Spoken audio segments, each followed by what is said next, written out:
মনে হলো। এই ব্যাপারে আমি কোনো রকম ঝুঁকি নিতে চাই না। এবার মশালটা জ্বালবো।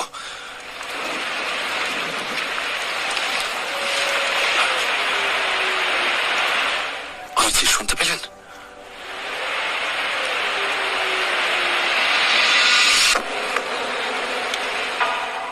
একবার এক কাঠুরে আমাকে দেখিয়েছিল যে কি করে নিকরের ডাক নকল করে ওদের সাড়া পাওয়া যায়। এখন আমি যদি ওদের থেকে সাড়া পাই তাহলে জানবো সত্যি কি আছে ওখানে।